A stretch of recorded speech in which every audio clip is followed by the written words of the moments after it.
आपको बता दें, जांच एजेंसी पिछले 12 घंटे से उमर की इस लाल कार की तलाशी ले रही है। उमर की रेड इको स्पोर्ट कार कल फरीदाबाद के खंडावली गांव से बरामद की गई थी। गाड़ी के अंदर किसी तरीके का कोई एक्सप्लोजिव तो नहीं, इसी की जांच की जा रही है। फॉरेंसिक टीम कार को खंगालने में जुटी हुई है। कार जहां पर रिकवर की गई उसके आसपास का पूरा इलाका कॉर्डन ऑफ कर दिया गया है। हमारे सहयोगी अभय पराशर भी इस वक्त फरीदाबाद में मौजूद हैं। ये कार कहां से खरीदी गई, कितने में ये कार खरीदी गई और उमर इस कार का इस्तेमाल कैसे करना चाहता था, कैसे करने वाला था, इसे लेकर आपके सोर्सेस क्या इंफॉर्मेशन दे रहे हैं अभय?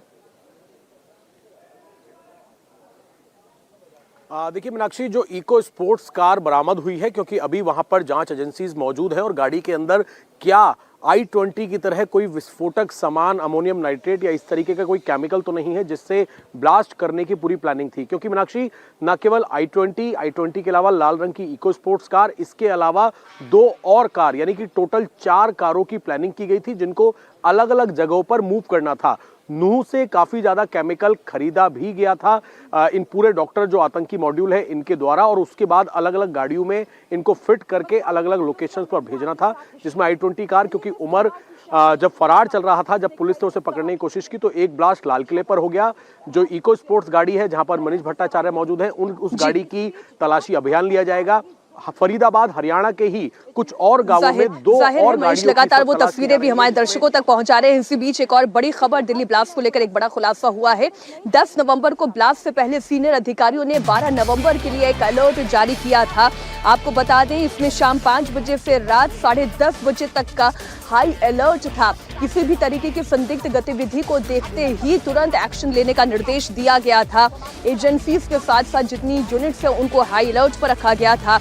इस अलर्ट में ये कहा गया था कि अधिकारी कार की सर्चिंग शुरू कर दें। खासतौर पर जम्मू कश्मीर की नंबर प्लेट वाली कार की सर्चिंग होनी चाहिए। आसपास के इलाकों की गहन छानबीन होनी चाहिए। बड़ी खबर आपको बता दें, दिल्ली धमाका आतंकियों की एक बड़ी साजिश थी।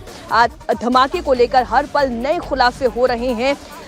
जानकारी के मुताबिक जो हमें सोर्सेस के हवाले से मिल रही है कि साजिश तो आतंकियों की ये थी कि जैसा मुंबई में 26/11 हमला हुआ था, ठीक उसी पैटर्न का एक धमाका दिल्ली NCR में वो कर सकें। 4 से 5 बड़े हमले की तैयारी थी। 2-2 के ग्रुप में 8 आतंकियों की टीम तैयार की गई थी। हर ब्लास्ट के लिए सेकेंड हैंड कार का इस्तेमाल होना था। I-20 इको स्पोर्ट के अलावा 2 और कार इस्तेमाल होनी थी। आतंकियों के निशाने पर दिल्ली के अलावा काशी, प्रयागराज और अयोध्या जैसी धर्म नगरियां भी शामिल थी।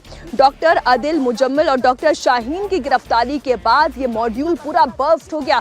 इस पर डिटेल दे रहे हैं हमारे सहयोगी अभय। अभय, मॉड्यूल बर्स्ट हो गया, वरना साजिश क्या सीरियल ब्लास्ट की थी? देखिए, बिल्कुल मॉड्यूल बस्ट हो गया और इसकी शुरुआत किस तरीके से हुई मैं आपको पूरा यहाँ से मूव करके दिखाता हूँ। मैं जिस गांव में मौजूद हूँ मीनाक्षी, यहाँ से बड़ी संख्या में मुजम्मिल ने जो एक मकान किराए पर लिया हुआ था, वहां से अमोनियम नाइट्रेट जो भूसा होता है और जो खाद होती है उसकी आड़ में रखा हुआ था। क्योंकि जिस मौलवी का ये घर था, मौलवी के घर में रहने पर कोई शक नहीं करेगा, सबसे पहली बात ये थी। और दूसरी बात ये थी कि गांव के लोगों को ये बता रखा था यहाँ पर मीनाक्षी बहुत सारे खेत हैं, तो ये बता रखा था मुजम्मिल ने कि वो खेती का काम करता है और खाद का सामान जो है, ये देखिए चारों तरफ यहाँ पर खेत ही खेत है। और मुजम्मिल ने ये जो घर है एक मौलवी का, उस मौलवी के संपर्क में था, ये घर किराए पर लिया और किराए पर लेने के बाद यहाँ पर भूसे और साथ ही जो खाद के कट्टे हैं उनकी आड़ में इस कमरे में, ये कमरा अभी भी खुला हुआ है, यहाँ पर आप देखेंगे बहुत सारी बाल्टियां यहाँ पर मौजूद हैं और बाल्टियों के अलावा कुछ बोरे मौजूद हैं और भूसा पड़ा हुआ है।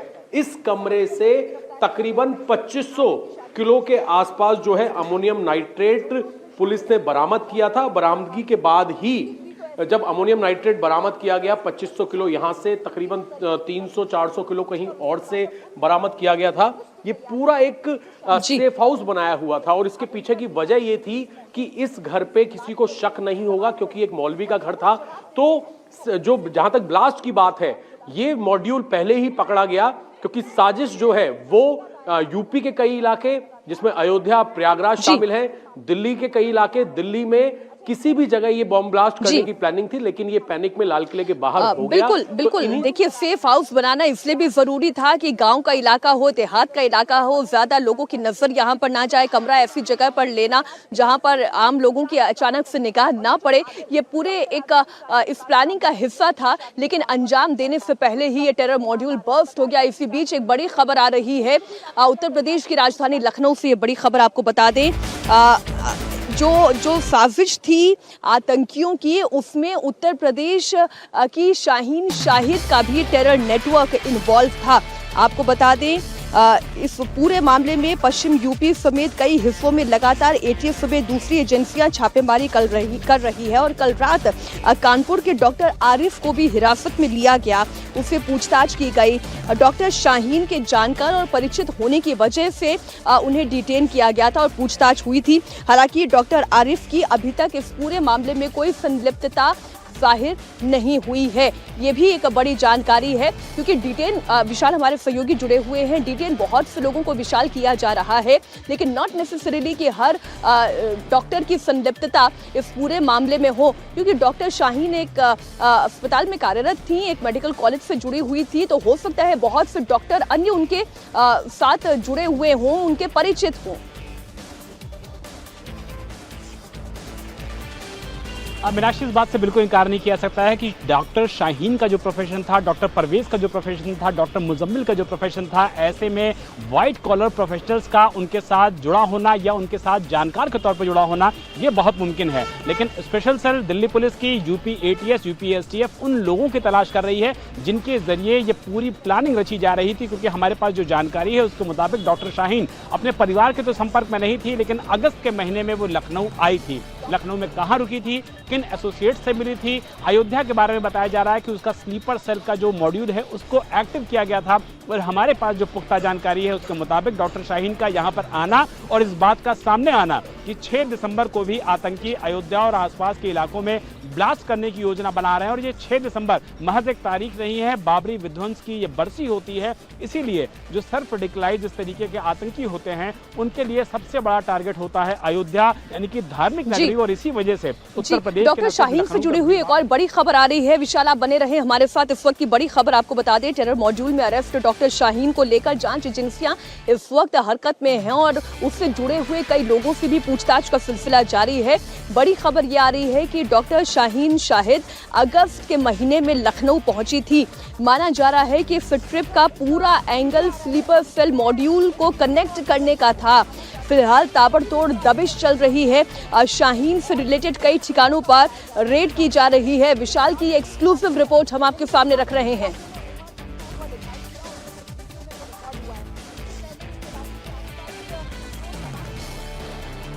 दिल्ली ब्लास्ट को लेकर के जो इन्वेस्टिगेशन चल रहा है उसमें तमाम चौंकाने वाले खुलासे सामने आ रहे हैं और उसमें एक किरदार बहुत ही ज्यादा महत्वपूर्ण है, वो है डॉक्टर शाहीन। डॉक्टर शाहीन दरअसल डॉक्टर मुजम्मिल की गर्लफ्रेंड बताई जा रही है। साथ ही डॉक्टर शाहीन का जो पैतृक आवास है वो लखनऊ का यही लालबाग इलाका है, कंधारी बाजार का, जहां मैं मौजूद हूं इस समय। और आप देख सकते हैं कि किस तरीके से डॉक्टर शाहीन का जो घर है उस घर पे फिलहाल अंदर से ताला लगा लिया गया है। लोग जो हैं परिवार के वो निश्चित तौर पर मीडिया से फिलहाल अब बातचीत नहीं करना चाह रहे हैं, क्योंकि वो अपना पक्ष रख चुके हैं कि उनको पास किसी भी तरीके का डॉक्टर शाहीन का कोई कॉन्टैक्ट नहीं है। लेकिन इसी घर में डॉक्टर शाहीन लखनऊ में जब रहा करती थी तो अपने पिता और अपने भाई के साथ रहा करती थी। लेकिन डॉक्टर शाहीन को लेकर के जो बातें सामने आई हैं वो बहुत ज्यादा विस्फोटक हैं, क्योंकि उसकी गाड़ी से जिस तरीके से स्वचालित हथियार मिला है, साथ ही ये भी पता चला है कि LTTE से वो पूरी तरीके से प्रभावित थी और उसी की तर्ज पर उसके लेख पढ़ करके डॉक्टर शाहीन अपनी महिला ब्रिगेड को यहां पर तैयार करने चाह रही थी, जो जैश-ए मोहम्मद के प्रमुख मसूद अजहर की बहन के साथ प्रेरित था। और ये भी बताया जा रहा है कि इसको लेकर के वो एक बड़े प्लॉट को खरीदने की फिराक में भी थी, सहारनपुर और हापुड़ के इलाके में। और इन सारे इलाकों में डॉक्टर शाहीन बाकायदा कमजोर और गरीब मुस्लिम लड़कियों के लिए न सिर्फ पढ़ाई की व्यवस्था करना चाहती थी, बल्कि दिखावे के लिए वो ये भी करना चाहती थी कि वो सामाजिक कार्यकर्ता के तौर पर काम कर रही, लेकिन अंदर जो कमरे बनाए जाने थे उसमें इस तरीके की ट्रेनिंग को आयोजित करने का बड़ा प्लान रखा गया था। लेकिन इससे पहले कि ये सारी ट्रेनिंग होती, सारा जो दस्ता है वो तैयार होता, महिला विंग को उत्तर प्रदेश में और देश में मजबूत किया जाता, उससे पहले ही ये ब्लास्ट होता है, इन्वेस्टिगेशन शुरू होता है और एटीएस इस पूरे मामले में बड़ी गिरफ्तारियां कर चुकी हैं, जो ये बताने के लिए काफी है कि ये पूरा मामला किस तरीके से श्रीनगर, लखनऊ, सहारनपुर और उसके बाद फरीदाबाद के मॉड्यूल से जुड़ा हुआ है।